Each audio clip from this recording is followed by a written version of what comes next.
qu'ils m'ont donné un coup de matraque dans la tête.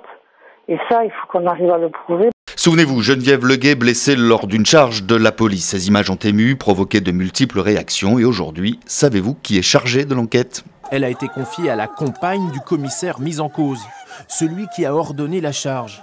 Un choix qu'assume le procureur de Nice. C'est une décision que j'ai prise en toute connaissance de cause. Pourquoi ? Parce qu'il ne s'agit pas d'une enquête pénale au sens classique du terme qui était ouverte. C'est une enquête technique en recherche des causes de blessures.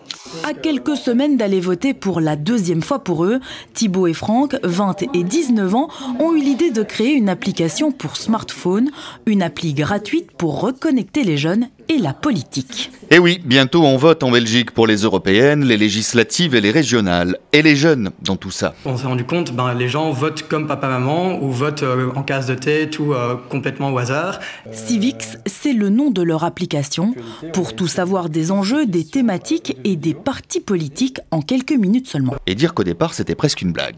Ce qui au départ n'était qu'une bande de copains qui s'interrogeaient sur les institutions belges est devenu une application didactique et pédagogique. La Suisse romande aura un nouveau bâtiment emblématique, le CERN.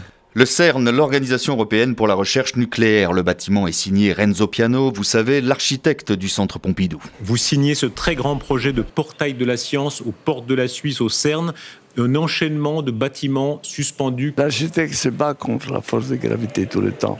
Mais la raison pour laquelle ce bâtiment flotte sur la forêt, c'est aussi une image.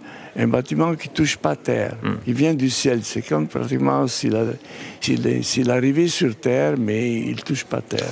Il y avait longtemps qu'un Canadien n'avait pas flotté dans l'espace, 12 ans pour être exact, et David Saint-Jacques n'allait pas rater sa chance. Ne pas rater de jouer les mécanos de l'espace pendant plus de 6 heures. Tout ça à la vitesse de 27 000 km/h. Le tout dans une combinaison de plus de 250 kilos qui empêche quasiment tout mouvement. Imaginez quand il faut saisir et manipuler un câble dans un fouillis pareil.